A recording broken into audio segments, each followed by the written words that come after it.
This is our current abode. Ah, Fremine, you're home. Where did everyone else go?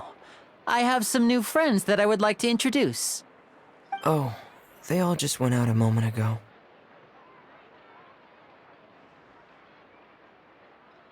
I see. Everyone is getting busier now that Father will be returning soon. I suppose that can't be helped. Allow me to introduce you to my little brother, Fremine. He is a phenomenal diver. Hello. Nice to meet you! Paimon is Paimon, and this is the Traveler! Oh, you seem very proud to have a diver as a brother, Linny.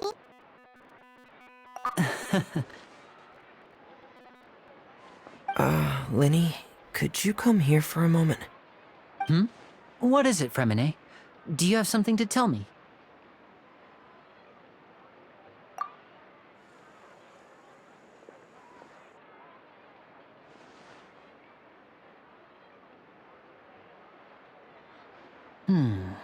Okay, I see. Is everything all right?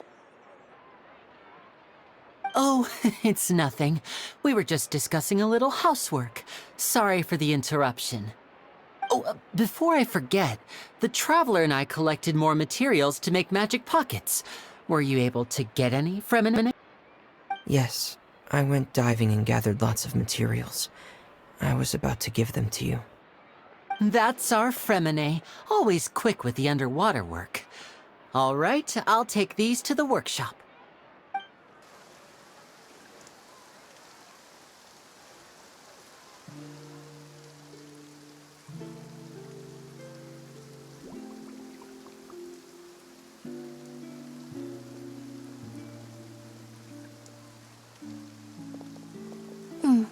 Looks like rain.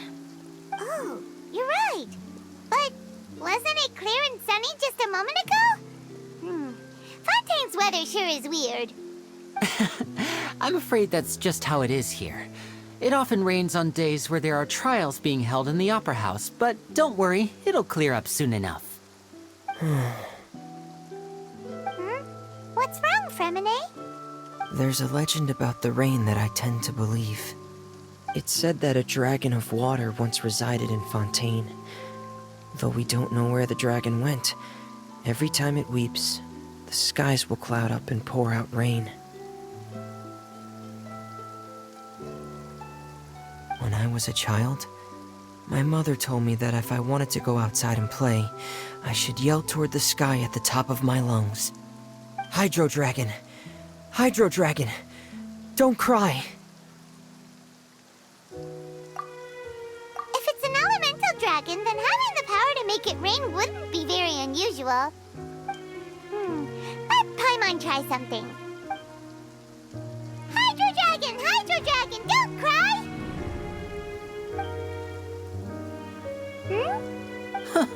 Doesn't seem to be of any use. It is just a legend after all. You know, you might be a more popular magician if you understood the concept of romanticism. Or could at least play along. Sorry, it might be because we've never met the Hydro Dragon. Perhaps it can't be comforted by the words of strangers.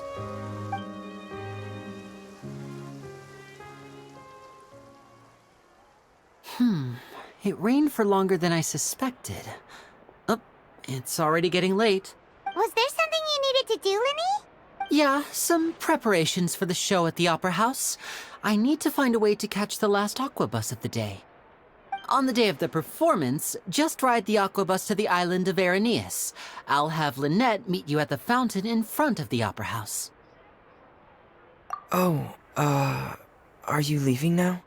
What is it, Fremine? I'm in a hurry. Oh, I get it. You feel nervous delivering the materials for the magic pockets, is that it? Perhaps we could trouble the Traveler to help us take these materials to the Beaumont workshop and deliver them to the owner there? I'm afraid that Fremine can be quite introverted, and the boss there tends to be pretty talkative. Fremine has always been a little afraid of her.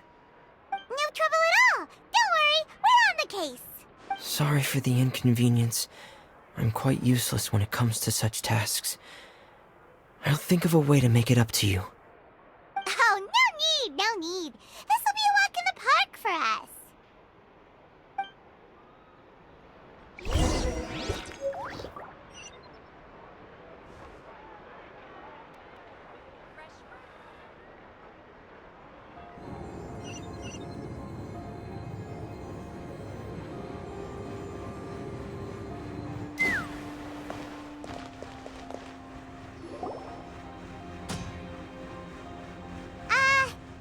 Hello?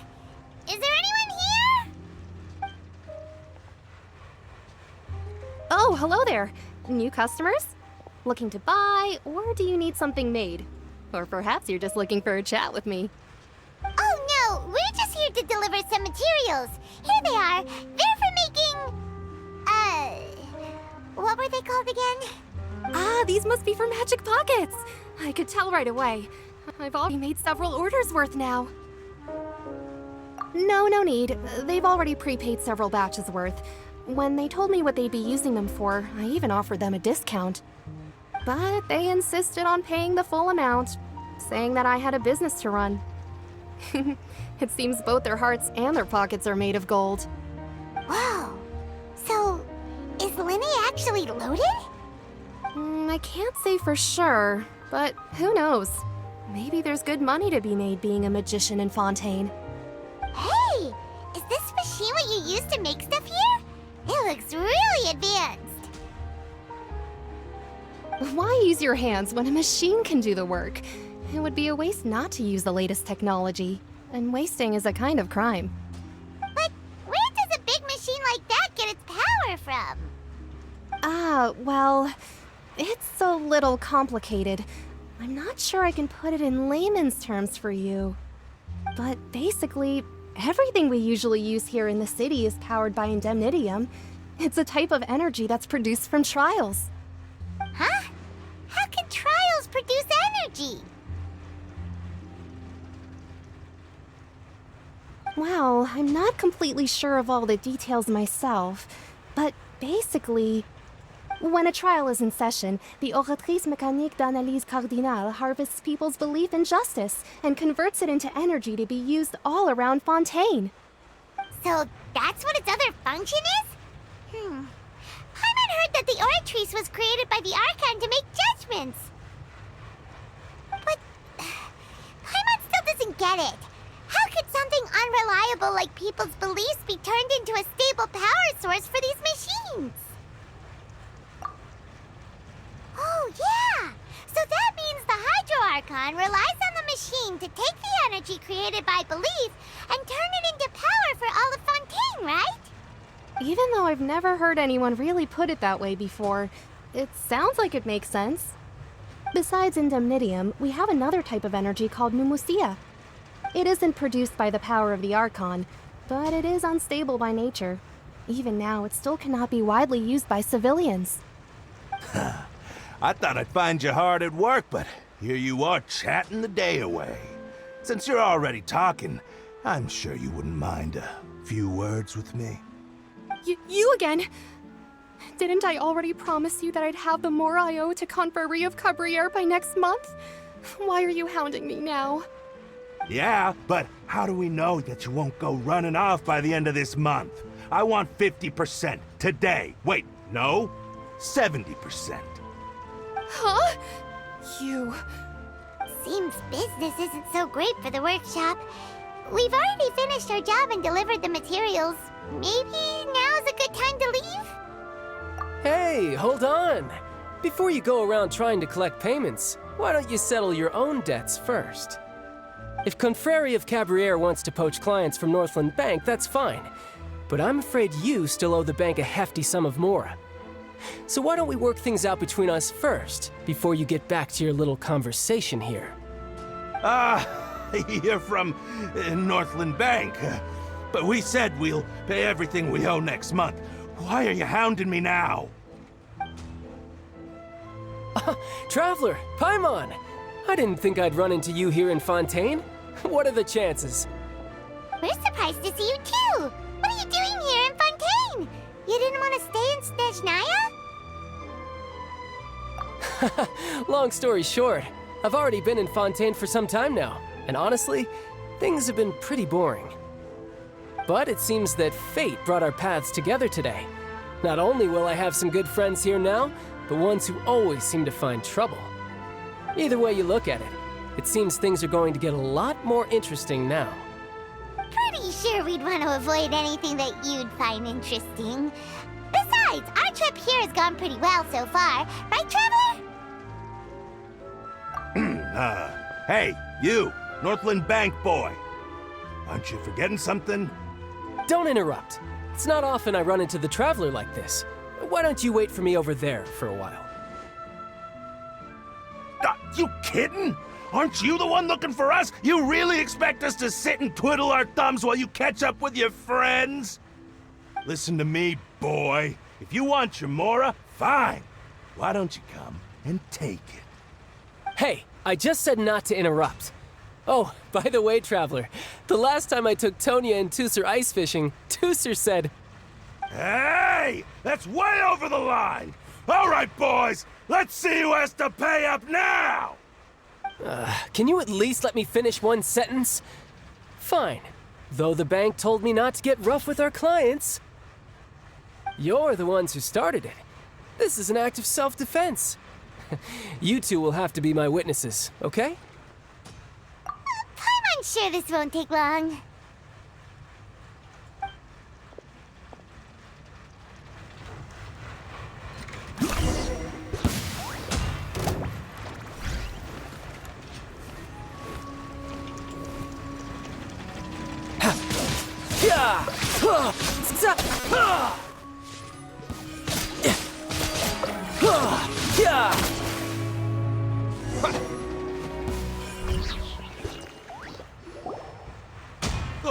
What's your deal, Brad?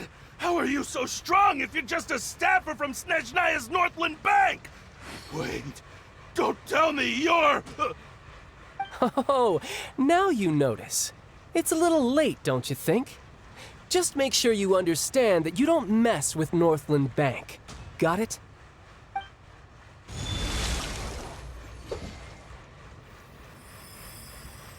Huh? Now's my chance!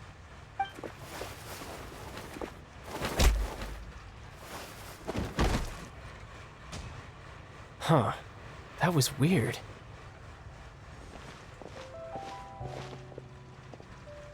I'm not sure. It's as if I suddenly lost control of my hydro powers when I needed them. Maybe there's something wrong with my vision? Strange. How could that happen? First time Paimon's ever heard of someone losing control of their vision. Never mind. It doesn't matter. If I want to stay sharp, I shouldn't be relying too much on my vision anyway. Besides, I always have my delusion in case I need it. So what are you doing in Fontaine, child? I don't see its work for Northland Bank. Well, I guess it's because I've been in a bad mood lately. Huh? What kind of reason is that? Wait, since when do you feel down about anything? I don't know. Maybe I still have a lot to learn about myself. But recently, there seems to be some sort of restless power stirring inside of me. And I don't know why, but every now and then I feel like I'm in a terrible mood. Maybe you losing control of your vision just now is connected with that power you're feeling inside. That is a possibility. I can't remember if I ever mentioned it before, but when I was 14, I fell into some unknown abyss. It was during that time I learned nearly all of my abilities. The one who took me under her wing and taught me was named Skirk. She was always quiet and very mysterious. Nobody knew where she came from or what she had been through, and she was always very strict when teaching me combat techniques. One time, I asked her why she was willing to take me on as an apprentice.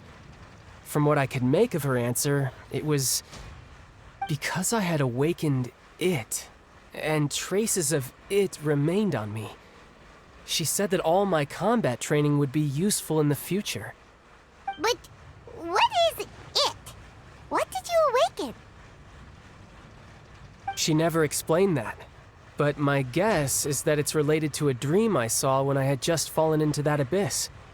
In my dream, I was in the deepest depths of the sea, and the boundless seabed was all around me. But in front of me appeared a whale that was so massive, I felt like I couldn't breathe. A whale? Oh, that sounds familiar! When we fought against you before, you summoned a huge whale that seemed to leap at us. Is that the one? That's just an abstract form of a whale that I create using my elemental powers. It takes that shape because the scene I dreamt of the whale has always been stuck in my mind. I'll never forget it. So you used the whale as inspiration for one of your moves? Huh. Seems a little twisted to Paimon. So why don't you just go ask your master? Maybe she knows the answer. You make it sound so easy. Ever since the incident I experienced there, I've never stopped searching for Master Skirk and that unknown abyss. But it's been years now, and I've still found nothing. There isn't even a trace of the place where I remember falling into the abyss. Oh, it sounds like some kind of ghost story. Yeah, I'm out of leads at this point, but there's nothing more I can do. It seems that strange encounters in this world tend to be elusive like that. Oh, seems the time really flies when I'm talking with you. I just remembered I have somewhere else I need to be, so I should get going. What? More work for the Northland Bank? No, it's more of a personal appointment. Lately, I've been sparring with some of Fontaine's official champion duelists whenever I'm feeling bored. Official champion duelists? You mean it's their job to duel? Yep, in Fontaine, before a criminal goes to court, they're given one chance to defend their honor by requesting a duel with an official champion duelist. The champion duelists are all-powerful fighters selected from among the nation's best, and the duel itself is a no-holds-barred fight with no specified stopping point. So engaging in such a duel is regarded as a symbol of defending your honor. If a criminal manages to win the duel, they'll be acquitted, but if they lose, they'll have no choice but to stand trial. And the worst-case scenario is that you're simply killed in the duel. Though it's rumored that Fontaine has a death penalty, from what I can tell, no one has ever been officially sentenced to death. So really, the only people who opt to duel are those who have suffered a grave injustice in being accused, or those who greatly value their honor. Otherwise, why gamble with your life? So, do many people actually get out of their trials by winning the duel? Apparently, it's exceedingly rare for anyone to actually win. Fontaine probably enacted this system as a way to show that the nation respects the honor of its citizens. Besides, none of the champion duelists are to be trifled with, which is exactly why I was itching to face them as soon as I got to Fontaine. Apparently, the one I'm meeting today, Clorinde, is the strongest of the champion duelists. I had been asking her for some time before she finally agreed to face me today. Well, that's child for ya. Paimon feels like we heard that name somewhere before. Clorinde. Oh, before I forget, I want you to have this. Huh? Your vision? You're seriously just giving it away? I'm just worried that it could become uncontrollable again. I'd be pretty upset if it got in the way of my duel, so I think I'll be better off without it for now. Besides, I just need you to hold on to it for a short while. I'll come retrieve it when I have some time later. Paimon knows what you're up to. You just want an excuse to come talk to us again, don't you? Whatever gave you that idea? I'll be in touch later.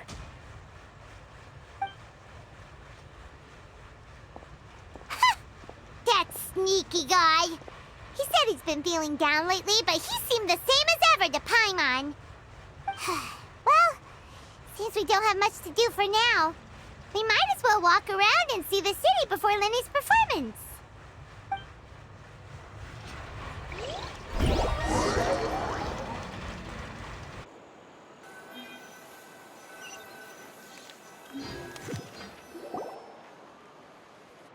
Wow!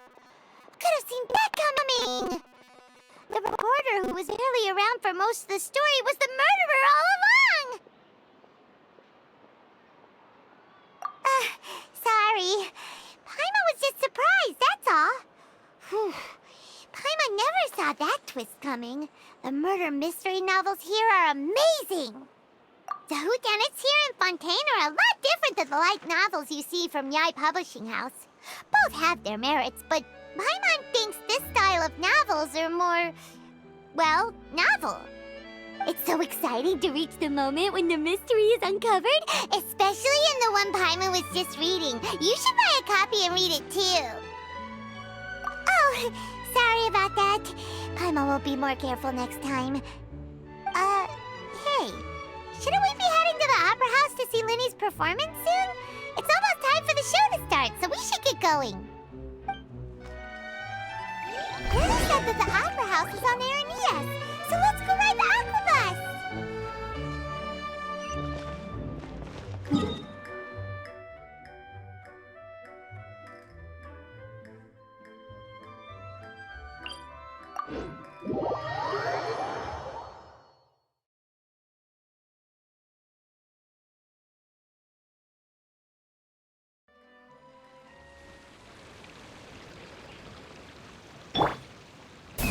Let's fly!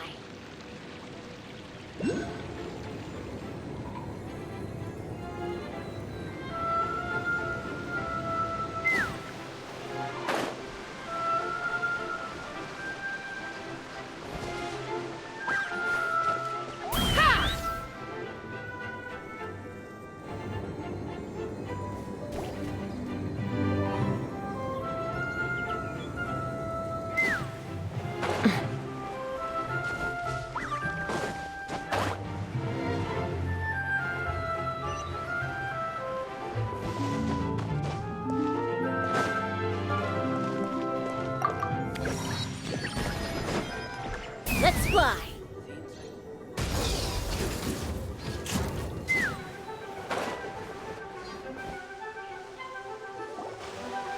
Whoa! Now this is fancy! The Opera Epiclese. What a place to hold a performance! No wonder Linny and Lynette were looking forward to it. Huh. Looks like there's a lot of people standing around the fountain up ahead. Oh, Archon, please bless us with a bright and healthy child. We pray. I don't know why you always feel the need to ask so much. I'll be happy as long as our child is healthy and lives a peaceful life. I guess if they're our kid, then there's no doubt they'll turn out smart. Maybe this is one of the customs in Fontaine. There sure are a lot of couples here. Vache. What's wrong? Vache. Vache. No, Paimon didn't say anything. Are you hearing things? Welcome to the Fountain of Lucine. All the water flowing through Fontaine converges here. It's customary for newlyweds to come here and wish for children.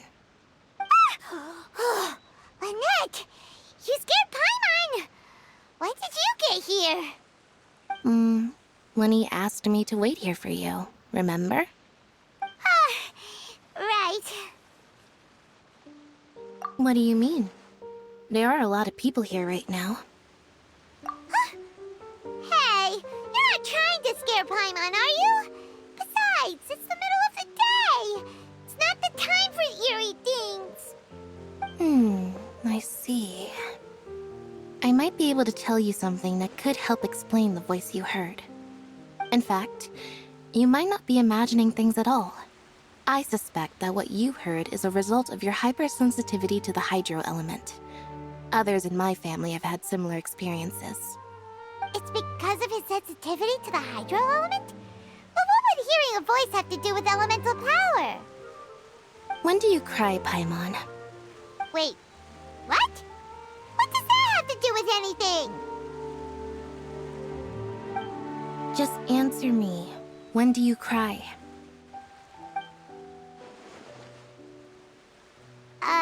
When Paimon's really sad? Oh, and when Paimon's super happy. Oh, and also when Paimon's really, really scared. Then you should understand that tears contain your most intense emotions. Like I just mentioned, the Fountain of Lucine is where all the flowing water in Fontaine converges. Even the tears that fall to the ground will eventually gather here. So maybe what you heard was the intense emotion coming from someone's tears. So, what did the voice say? Huh. If you were hearing their emotions, then Paimon wonders what happened to them. Rather than worrying about them, we should worry about my brother first. Don't let that calm look of his fool you. He tends to get pretty nervous just before a performance. So chatting with Linny might help him relax a little before he goes on stage. Oh, right. That makes sense. Let's go in and see Linny.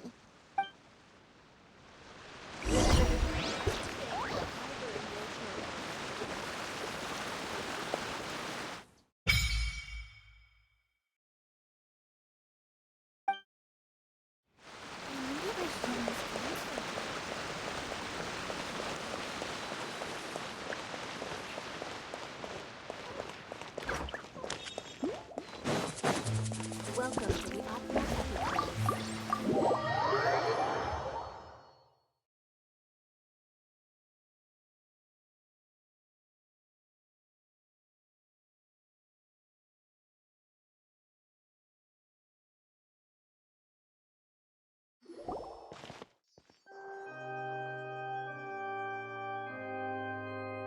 Ah, Traveler and Paimon. Good to see you.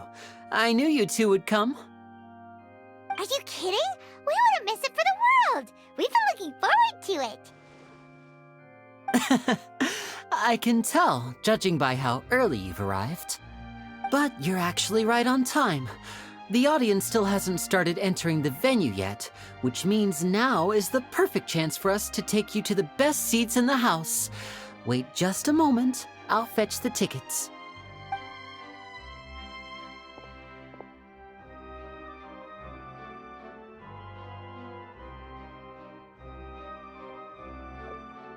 The Opera House has assigned seating, so you always have to make reservations.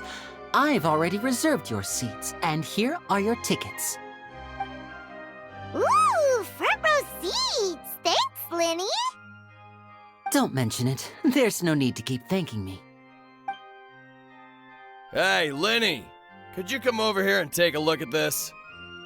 Oh, I'll be right there. Seems there's an issue with the stage props over there. That's Cal, my assistant, calling me. I'll go lend him a hand. Yeah, we'll just go to our seats. You go ahead, Linny.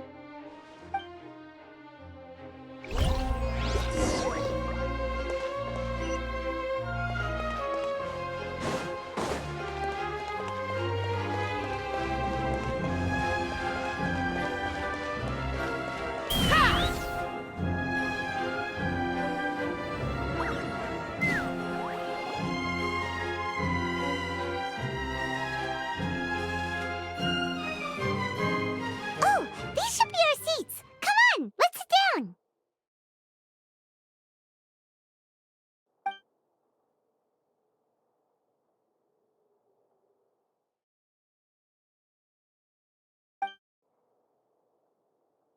Uh... Uh...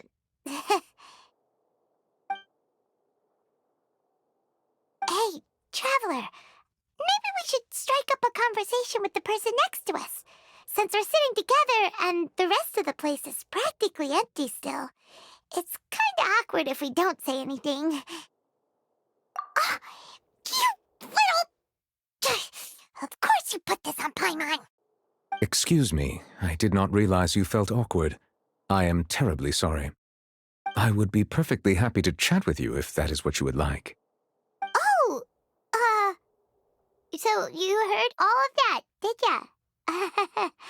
Boy, you sure have good ears. Paimon thought she was keeping her voice down. Wait, that's not it, Paimon's. Sorry. Paimon's the one who was being rude, talking under her breath like that. So, let's talk, but, what should we talk about? Oh, Paimon's got it. You're also here early and sitting in the front. Are you a friend of Linny's too? A friend, you say? Well, if Mr. Linney would like to be my friend, I would be more than happy to reciprocate. Oh, so you're not friends with Linny then? Oh, this is getting more awkward by the second. Paimon nearly forgot to make her introduction. Nice to meet you. Paimon is Paimon, and this is the Traveler. We just arrived in Vaudain. It is an honor to meet you two. I have heard of your deeds across Tevat. And as required by proper etiquette, I will also introduce myself. I am... Oh, Monsieur Nervillet, what an honor it is to have you here to see my show. Ah, Mr. Linney. I should say it is in fact an honor for me to see your performance in person. Wait, Nervillet? Could he be... I saw you all chatting just now, but it seems you still don't know who Monsieur Nervillet is. Allow me to introduce you to Fontaine's Chief Justice. That seat is always reserved for him. It wouldn't be too much to say that he's the symbol of justice and honesty here in Fontaine. Whoa! Sorry for being so rude just now. Paimon had no idea you were such an important person. No offense taken. Being Chief Justice is merely what I do for work. Nearly every person has their usual reserved seat, so I'm not so special, really. And by the way, I should probably let you know, even though I would prefer not to. There's someone sitting up there in the VIP seats that has been striking a pose for quite a while now. I believe she is trying to give you a most elegant and impressive first impression. So I think you should take notice of her sooner rather than later, otherwise she may become flustered.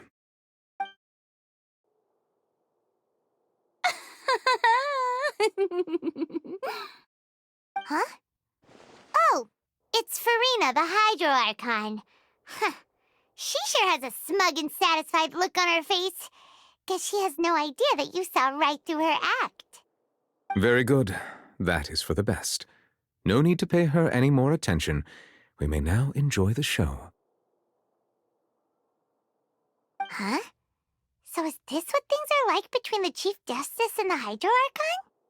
All right, please wait just a moment longer. I've pretty much finished my preparations, and the performance will start as soon as the audience has made their way to their seats. Yay! The show's finally about to start! Paimon can hardly wait! Paimon's never seen a real live magic show before!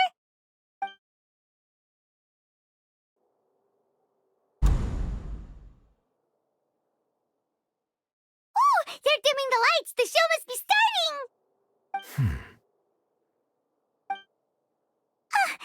Sorry. Paimon will try to stay quiet. Welcome, one and all, to the Opera Epiclese. I am the star of today's show, Linny. And over here is my sister, Lynette, who will be working as my wonderful assistant. Please, let's give her a warm welcome. Hello, everyone. I know she may seem to be a little sleepy right now, but that's just a sign that she's nervous. Whatever.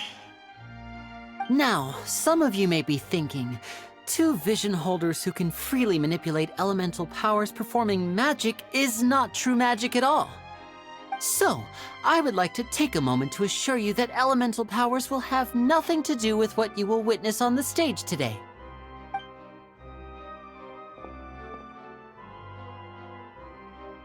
Both Lynette and myself have removed our visions for the show. That way, even the gods won't be able to help us. Oh, good point. That's what makes the show real magic. Now, without further ado, let the show begin. Lynette will now exit the stage to make some preparations. I know you might miss her, but don't worry. She'll be coming right back on stage momentarily. Perhaps in an unexpected way.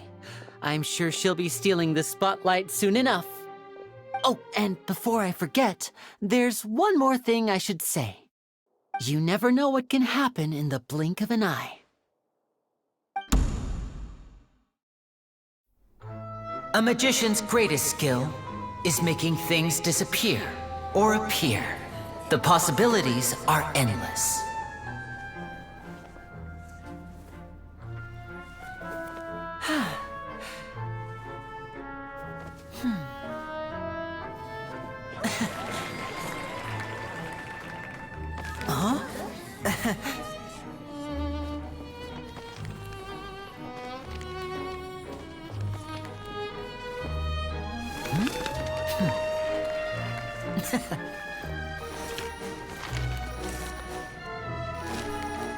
But this isn't what you came for. These little tricks, you've seen them all before. So it's time for something truly extraordinary, don't you think? This one's a little tricky.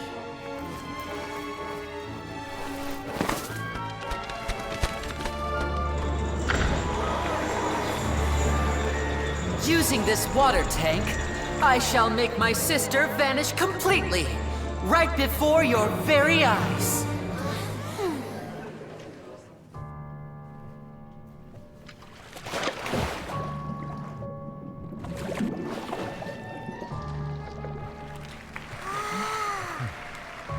It's actually quite simple. She'll just turn into air bubbles and float right out of the top.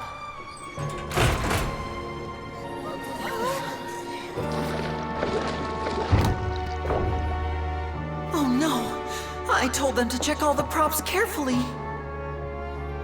With the lid on, even air can't escape. An amateur magician would be getting very nervous right around now. Luckily, it's me on stage, so let me show you what a true virtuoso can do.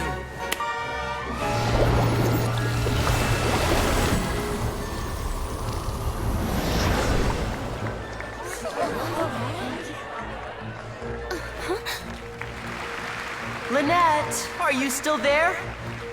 Don't go too far. We don't want to use up all our magic. Hi, I'm back. Uh-huh.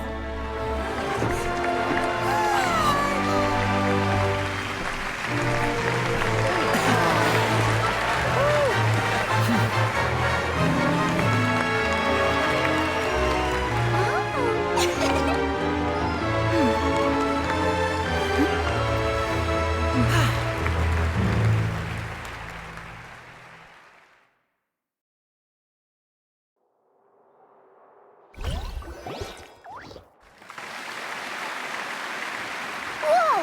What in the world just happened? How did he do that? Paimon didn't see him do anything. Wasn't Lynette inside the water tank? How did she disappear and then reappear out of nowhere? If we could see easily through his tricks, then that would mean that his skills are still lacking. To appreciate magic, you should focus on the show happening on stage, rather than getting caught up in trying to see that which has been intentionally hidden. Guess you're right. Paimon couldn't believe her eyes when Lynette reappeared. Amazing! Thank you everyone. I'm glad you enjoyed that performance. But our magical journey has only just begun. I've prepared even more astonishing surprises for everyone here. The magic of transformation and disappearance can go far beyond what you've just seen.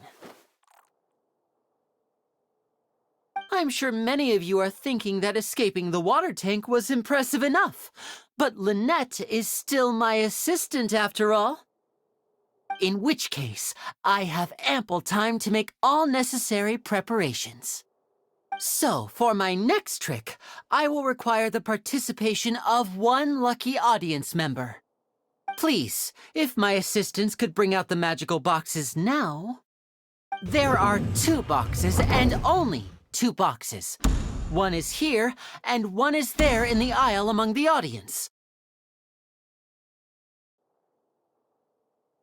I'm sure many of our clever audience members have already guessed our next magic trick. A swap! Our lucky audience member and I will each enter a magic box. After 1 minute, we will each emerge from the opposite box. Now please, everyone pay very close attention to the box you see here. Don't give me any chance to make a move. Wow! How's he gonna do this? Hey, do you think this is all magic tricks, or does Lenny have actual superpowers? The lucky audience member will be generated by this random number selector. It selects numbers entirely at random. Even I don't know who will be chosen to participate. Now then, let's begin. Let me see. Oh, row 7, seat 3. Congratulations! You now have the chance to experience magic firsthand for an entire minute. Please, come forward. My assistant will take you beside the magic box. I'm sorry, it might be a little cramped inside, but no need to feel nervous. We've carefully arranged everything for you to be as comfortable as possible. You don't need to do anything, but no matter what strange things may happen, don't come out of the box. If the magic is interrupted, who knows where you might end up? You might even find yourself in the Fortress of Meropide. Oh, okay. All right. Before I enter the magic box, there is one more thing I need to ask the audience to do. Could you all give me a countdown? Like this. 60, 59, 58. Just keep counting down. You can go a little faster or slower if you like. I won't be able to see anything in the pitch-black box, so I'll be relying on your voices to know when time is up. Oh, and no tricks now. If you quickly count from 60 in just 30 seconds, then I'll be in a tough spot. Ooh! Paimon kinda wants to count faster after hearing him say that! No, that won't do. I can see it in your eyes. You still can't be trusted. Let's practice together. Come on, repeat after me. 60, 59, 58. 60, 59, 58! That's right, perfect. Keep it going. All right, I'll see you all on the other side once you've finished counting. 54, 53, 52? Huh? Why aren't you counting, Nervalet? I am counting in my head. I think things are exciting enough in here as it is. Merely a consequence of my identity and personality. Do not worry about me. Just enjoy the show. Oh, all right. You looked so serious that Paimon thought you might be feeling uncomfortable or something. 40, 39, 38! Mr. Linney, are you all right in there? Is everything ready? Yes, I'm fine. I'm just double-checking the direction of the magic. It would be a disaster if we get sent to the wrong places. For example, mid-air right above the audience. Even though he's saying that, Lenny doesn't seem nervous at all.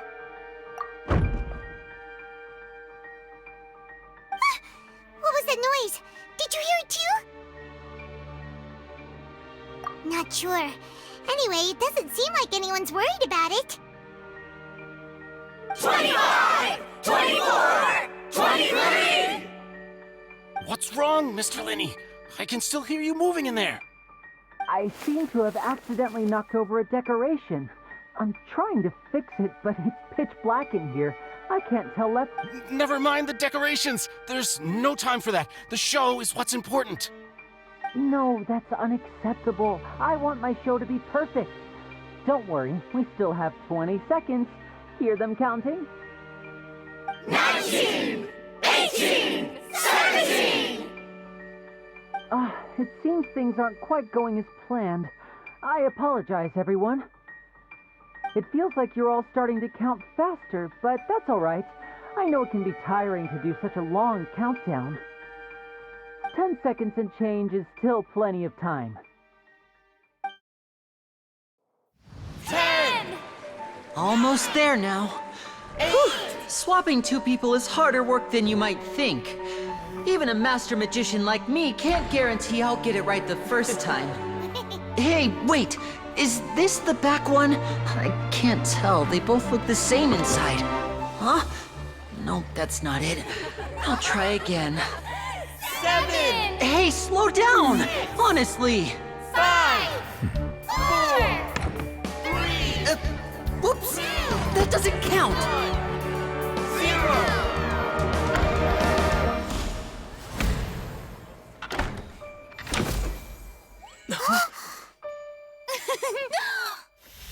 Ta-da!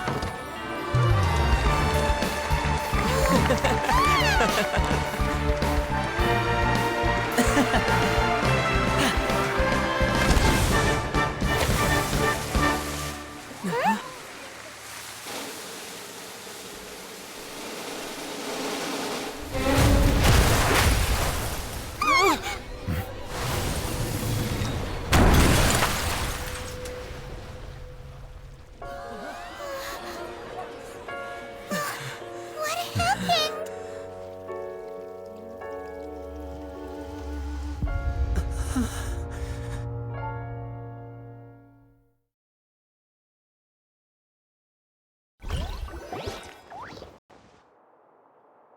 Huh? Is this part of the show? Mr. Lenny, you're going to use magic to fix the stage now, right? What happened? Oh no. Maybe this isn't part of the show. The girl was still in that box, right? This performance is over. Medical staff with me. Guards, secure the scene and detain all the performers. Seal the exits. No one is allowed in or out at this time. Yes, that's right. If this was just an accident, then we must investigate the cause. But if this was all part of some scheme, then those accountable will not escape the judgment of the God of Justice. No need to be alarmed, you two. We'll get to the bottom of this soon enough.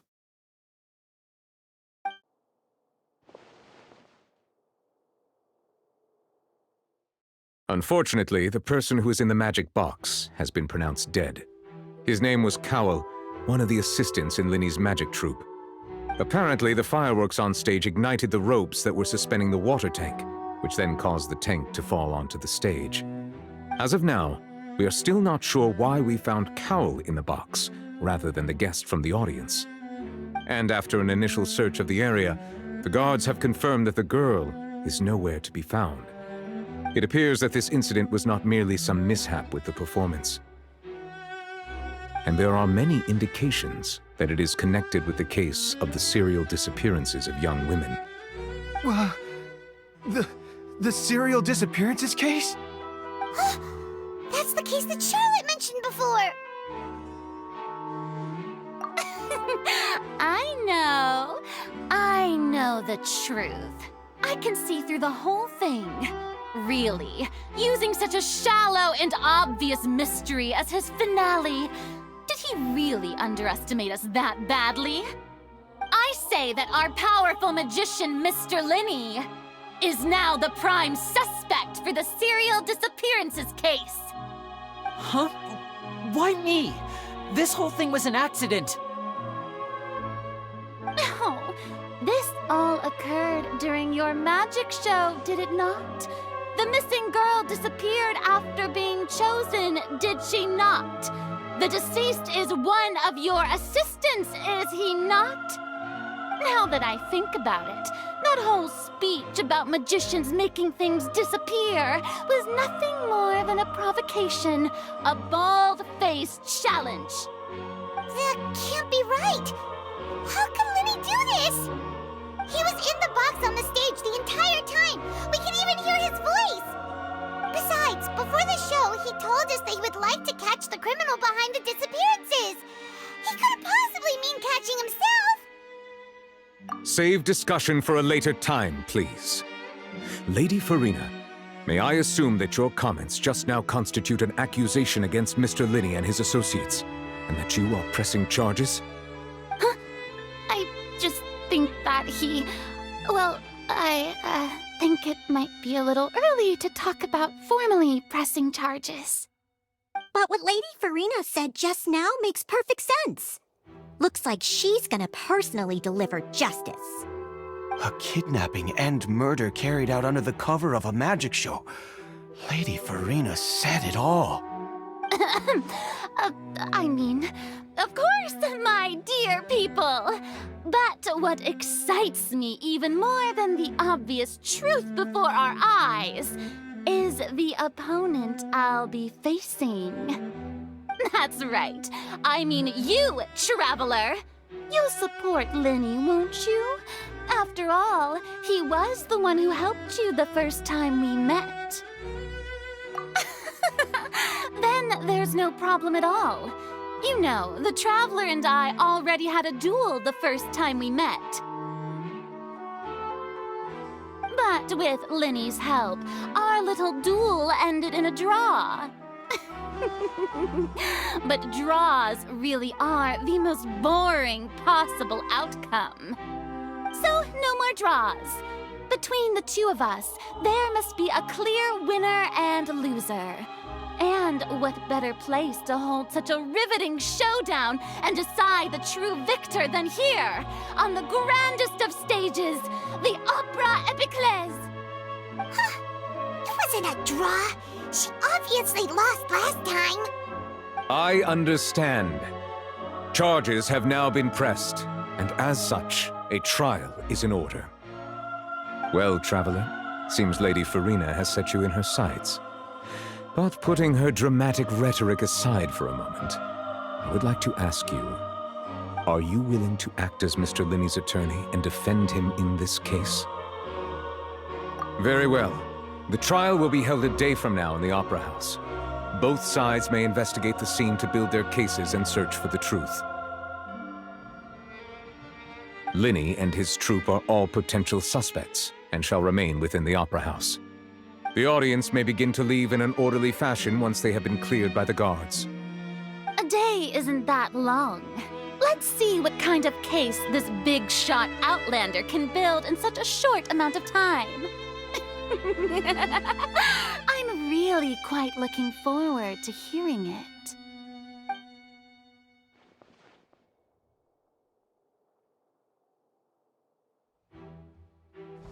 Lenny! Sorry about everything that happened just now. Were you frightened? Of course! Who wouldn't be scared after witnessing an accident like that? Yeah, I'm a little shaken up myself. How could this happen? And poor Cal. I know you already claimed that you would defend me, but now it's just us talking. Tell me, do you think I could possibly be the murderer? I understand. Even I'm not sure what happened, so I can only imagine how difficult it is for you to grasp the situation. I'm sure everyone sees me as the biggest suspect at this point. But if you ask me, the whole thing is mysteries layered upon mysteries, such that all that's left is confusion. I don't know whether what happened there on the stage was purely an accident or not, and I don't know why poor Cal was in the box. As for how that girl chosen from the audience could suddenly disappear, I'm afraid I don't have any answers either. If someone tampered with my performance, then we need to figure out what they did. Even a skilled and knowledgeable magician like myself couldn't pull all that off in just 1 minute. Which is precisely why we need to investigate! As this book says, the impossible could not have happened. Whatever happened must have been that which is possible. Paimon bought them when we were reading at the bookshop in the city earlier. Pretty cool, huh? Don't worry, Paimon used her own savings to buy them. It wasn't from our travel funds. I think they look cute on you, Paimon. You have good taste, Lynette. That's the right attitude. Feeling depressed isn't going to help me now. I need to get back to my normal self. But with the guards watching our every move, it's going to be especially difficult for Lynette and I to prove our own innocence. Good thing you agreed to be our attorneys. Thanks for that. We'll be counting on you. Yes, thank you so much. Yeah, just leave it to us. Oh, since we're going to start investigating, Paimon has a question first. Where did Lynette go during the performance? Ah, well, I'm afraid that would involve some of our essential trade secrets as magicians. The secrets behind our magic are past saving, Linny. I suppose you're right. The truth behind our tricks is going to be important evidence that will be weighted during the trial. 'Tis truly a pity. As a magician, our magic show is a work of art. We've poured countless hours and spared no effort in perfecting it. But if revealing our secrets will help you uncover the truth behind what happened, then it will be well worth it. We should go somewhere else if we're going to discuss our magic tricks. We'll go speak with the guards, and in the meantime, you can go investigate the stage and the seating areas. Alright, let's go have a look while the investigation teams are still here. Detective Paimon is on the case!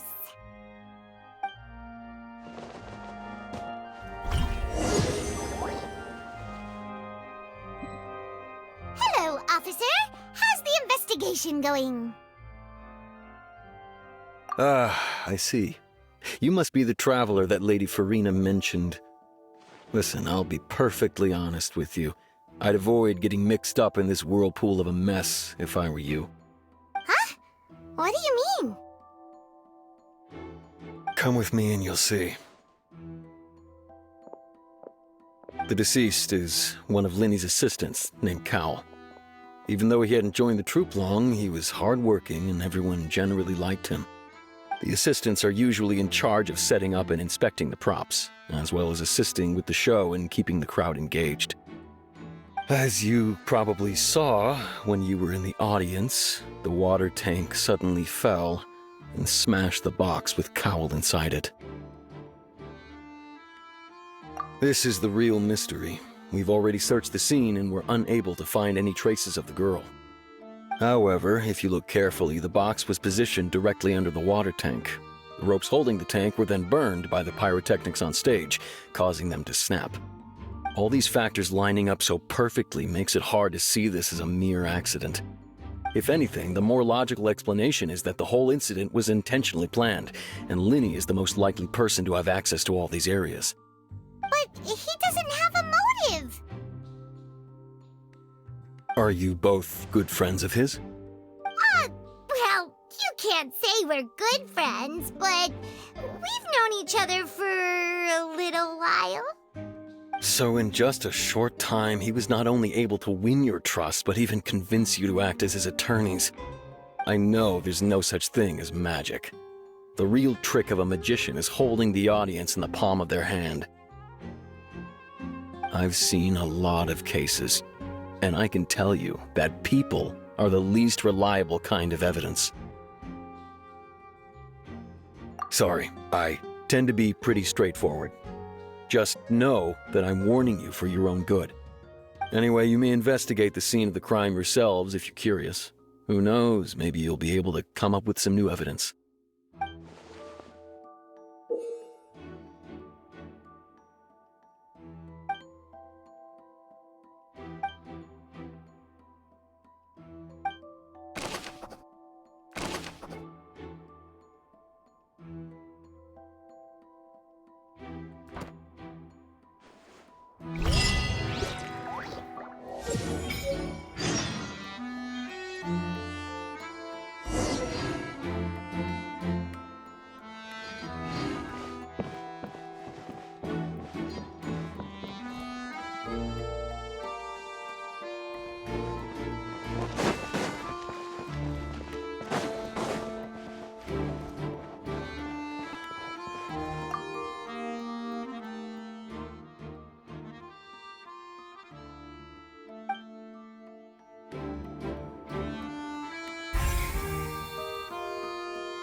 I see that you're investigating the area.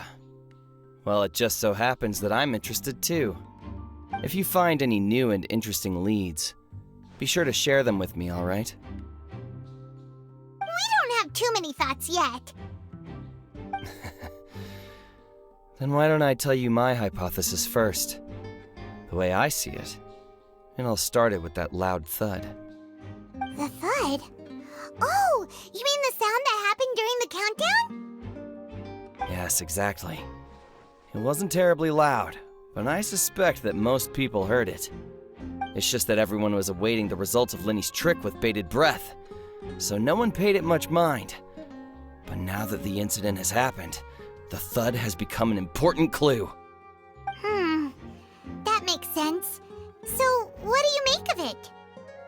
I'm of the opinion that it may have been the sound of Linny's accomplice, Lynette perhaps, jumping atop the water tank or something like that. And when the pyrotechnics went off, she cut the rope, sending the water tank crashing down. But wasn't the noise we heard too loud for that? Perhaps the balance wasn't right, leading to a particularly rough landing. Oh, that's true. I suppose I must reconsider. That does remind Paimon, though. What was with that sound?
So this is the rope that broke and caused the water tank to fall.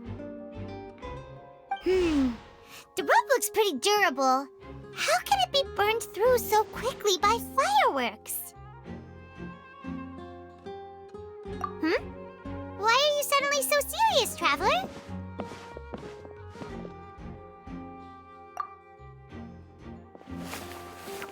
Whoa! Look! This bit is made from different material! Most of it was burned away, but there's still a little bit of it left.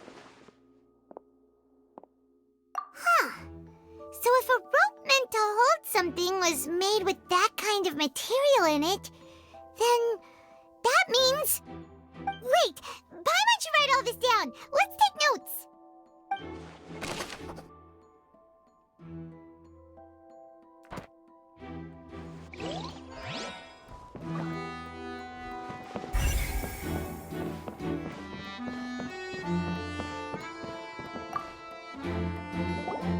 Hello there! What are you investigating? Oh, this location has also been cordoned off because the Magic Troop members are currently considered prime suspects. The investigation team is still collecting evidence. The seats were all booked in advance, so we were able to deduce the missing woman's identity by checking the guest list. Sure, it's not like this is confidential information. We will publish it later anyway when we petition the public to help us find the missing person. Her name is Halsey. She's a painter from Fontaine who's made a bit of a name for herself. Apparently, she wasn't a regular at the Opera House, but she'd been feeling some pressure with her work lately, which made her decide to come see the magic show. The Magic Troop members all claim not to know her. We have looked into her social connections. It seems that she has no personal grievances or conflicts of interest with the suspects. Simply put, she wasn't related to the Magic Troop at all, which matches the features of the previous serial disappearances. Were the victims of previous cases also chosen at random? That's how it seems to us, in any case. Apart from the fact that they were all young women of around the same age range, there really weren't any other connections between them. Okay then. No need to be so formal.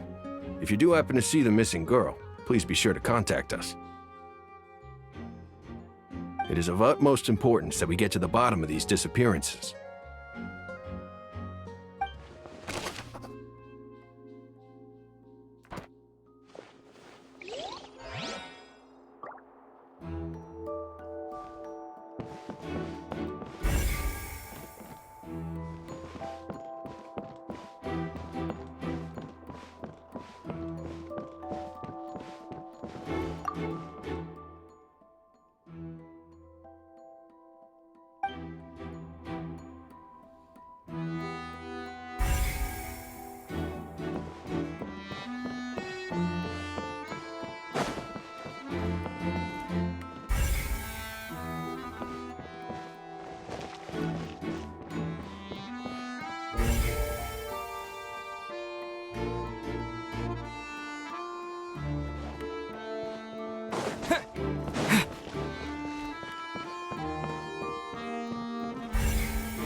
The investigation team has some new findings. Turns out there's an issue with the random number selector after all.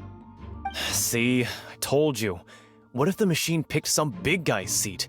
You think the murderer would have still made his move then? Sorry to interrupt, but we're helping Linny and Lynette with their side of the investigation. What were you saying about the number selector?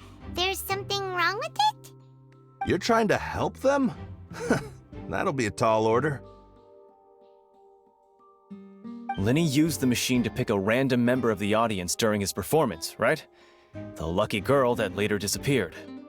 Well, we thought there might be a serious problem with the machine, so we had it taken away for further inspection. It turns out that the seat number it picked wasn't random at all. The machine picks that same number every time. I'm sure you already know that you have to make a reservation in advance to get a seat, regardless of whether it's a trial or some performance. In other words, Linny knew who would be sitting where from the very beginning. That much checks out. Linny reserved our seats for us, too. Bet you see why I was saying it'd be tough to make a case for Linny. Even though it's bad for Linny's case, Paimon had better write it down.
Linny's still talking to the guards.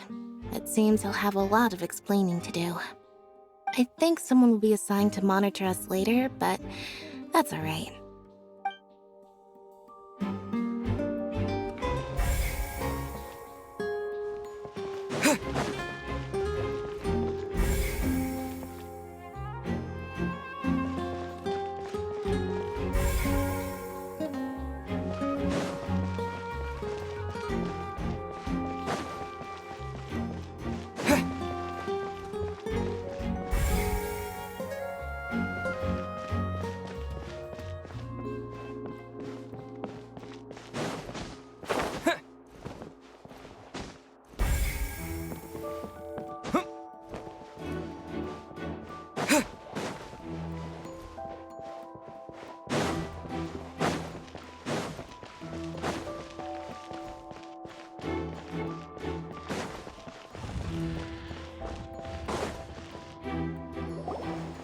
Hey, you! Yes, both of you! Over here! I've been keeping an eye on you for a while now. Huh? You mean us? That's right. If I'm not mistaken, you're also among those who wish to cut down the thorns and pursue the truth. No? And by the looks of it, you're not from Fontaine. Well, you're right on the more about that one, but who are you? Have you never heard of the Spina di Rosula? From mediating disputes and providing protection to solving conundrums, you name it, Spina di Rosula does it. And I, Navia, have the honor of being its renowned president. Though those who play by our rules call me boss. I'm Silver, her attendant. Pleased to meet you. And I'm Melus. Demoiselle's various daily needs and affairs are under my purview. Huh? Boss? Demoiselle? What gives with the names? Well, I am the second generation president. Malus and the others are still used to my previous title. My apologies, demoiselle. Should you prefer, boss, I will endeavor to use that instead. No need.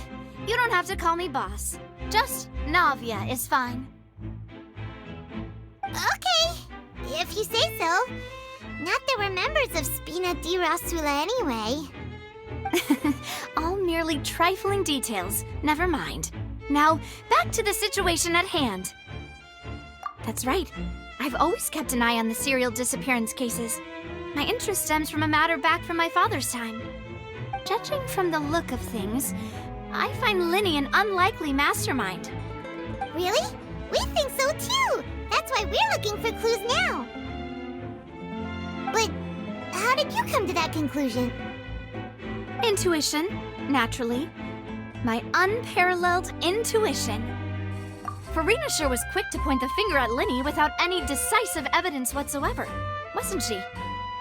But that's not uncommon for her. If you remember, the Justice had to interrupt her and ask if she was pressing charges just to keep her from getting carried away. Anyway, a trial begins the moment someone levels charges. And, of course, there was no way Farina was going to back down in that situation. Sounds more like you just don't trust the Hydro Archon. Well, what's your opinion? I must admit that she can be interesting at times, but liking her doesn't mean that I'll blindly agree with her.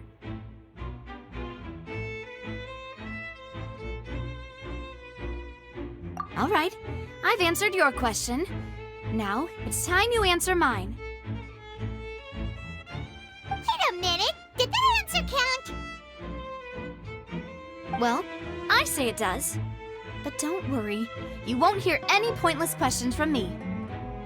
In your opinion, do you think it's right to treat a trial like it's an opera? Well?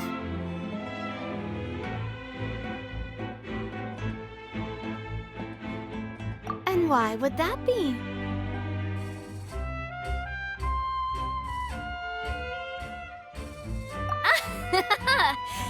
See, Silver and Malus? I told you they'd be different. Most astute of you, demoiselle. I too think that the traveler's response was most excellent. No matter how wonderful the script or how fervent the audience's expectations may be, the trials that go on stage here must be based in fact. And if that can be done, boss, then... All right, that's quite enough, Malus. Anyway, I like your answer. You passed with flying colors. Now, I need to make some preparations, following which our joint investigation shall commence. You two shall be my assistants. Wait! Since when did we become assistants? Huh? Oh, well, I can be the assistant, sure. Or your companion, if you like. I'm really not that fussy. That's more like it.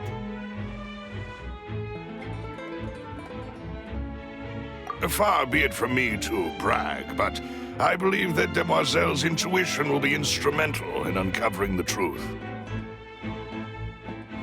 You wish to save a friend from false accusations, and we wish to unravel the disappearances. In this sense, our goals are aligned. You have a point. You're quite the talker, aren't you, mister? And what about you over there? What do you think? You seem like you've got something on your mind. I have nothing to add. Oh, alrighty then. We'll be making some preparations first. Just be sure to let us know if they start revealing Linny's tricks. Thanks!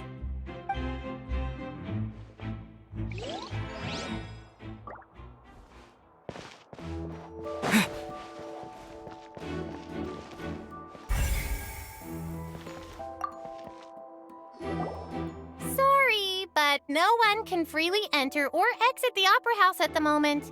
If you wish to leave, you must register your identity with us first. No, we're not leaving. We're representing Linny and Lynette as attorneys, so we're investigating the case. Were you always guarding this entrance? Yes.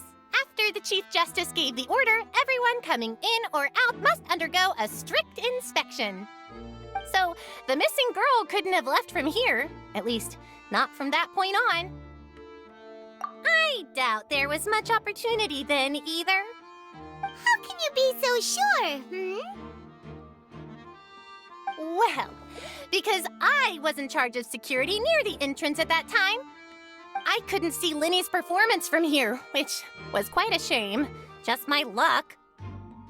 But still, I did not abandon my post, and I stayed put no matter how loud the applause was. If someone had so much as even approached the door, I would have noticed it, let alone if they had tried to leave. We Melusines are good at that sort of thing, you know. So, it's safe to say the girl couldn't have left through here. Alright, thank you for your help. This'll be useful info.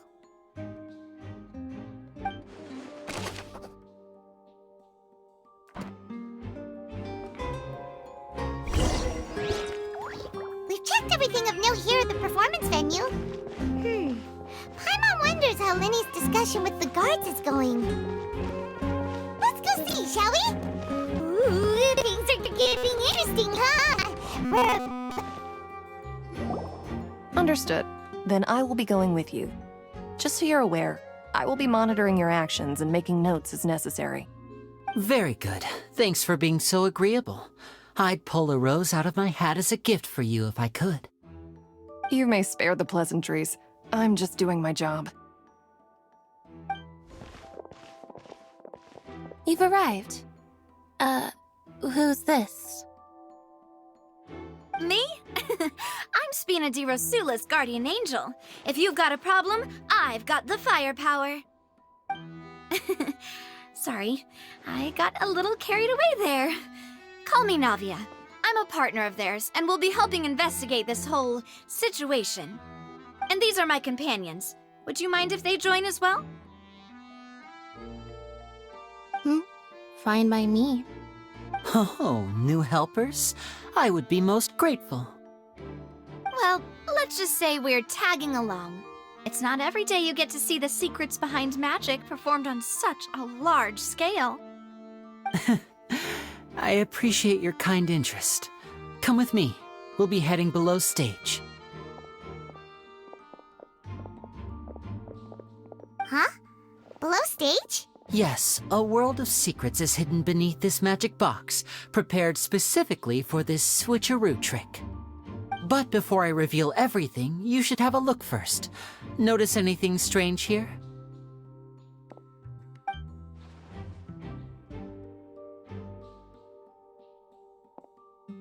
I'm not trying to be dramatic. Remembering the details of a trick will help you understand the methods used to perform it more easily. Huh. Weren't there balloons and other decorations here? Where did all that go? Ah, good eye. That said, you're still far from discovering the answer. The back? You mean the inside of the door? What's different about it? Paimon didn't notice anything. Very good indeed. I thought you might not be able to catch that, given that you were sitting in the first row. The back of this door was patterned. Those patterns are now gone, replaced by a smooth wooden board. So, if you put 2 and 2 together, what do you get? Exactly. All right, let's go. I'll tell you how it works as we head down.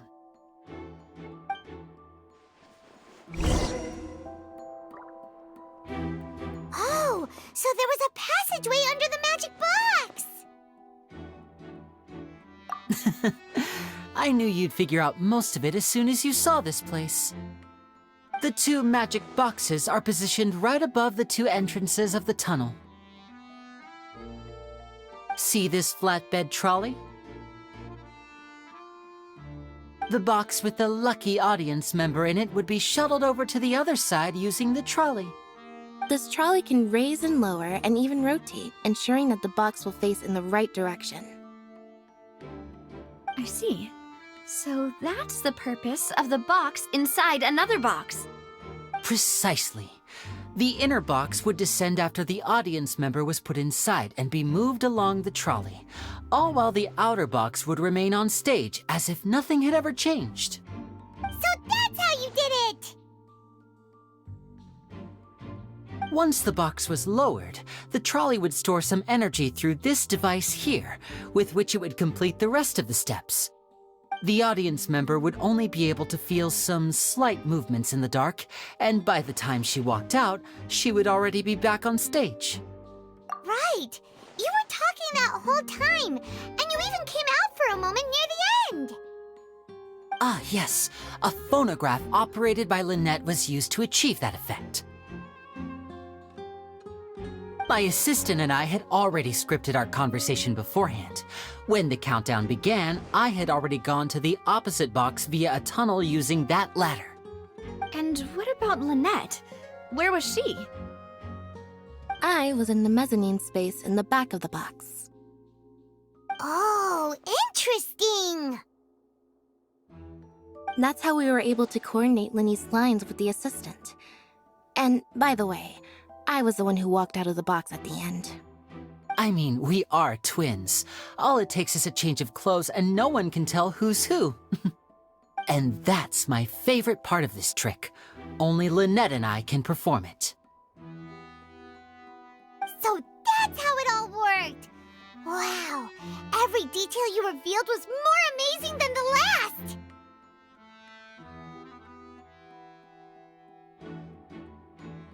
Lynette would briefly walk out of the box and then go back in, jumping into the tunnel and escaping before the box on the trolley could finish ascending. And then I walk out of the other box in the audience area, and the trick would be complete. The operative word here being would. But as you saw, Cal was in the box, not our audience member. She, on the other hand, mysteriously vanished. We really don't know how that happened. If not for that interlude, this would have been an astonishing trick.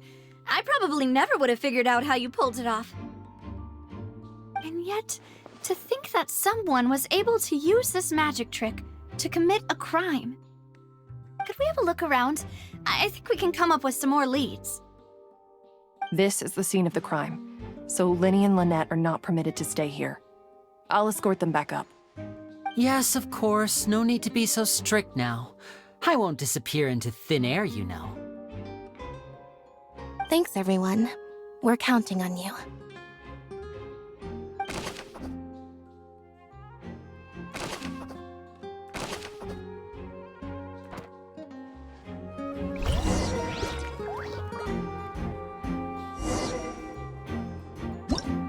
Whoever the murderer was, people... Why would it be him?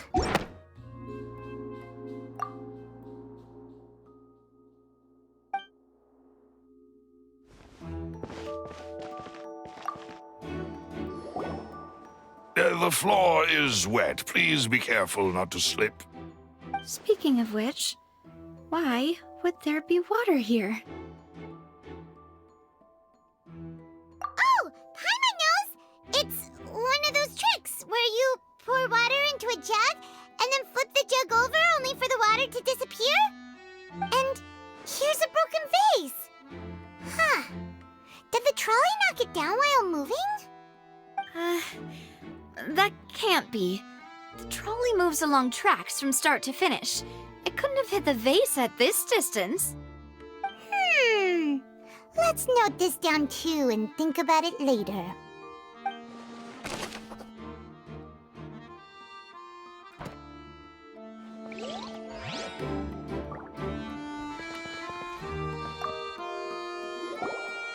Oh, these are the clothes that the lady chosen from the audience was wearing, right?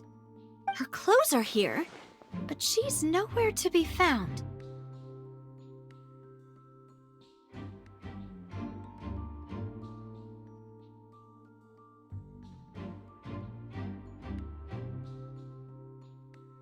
Right! And do you really need to do that if you're kidnapping them? Ugh, this is so confusing. Paimon doesn't want to be a detective anymore.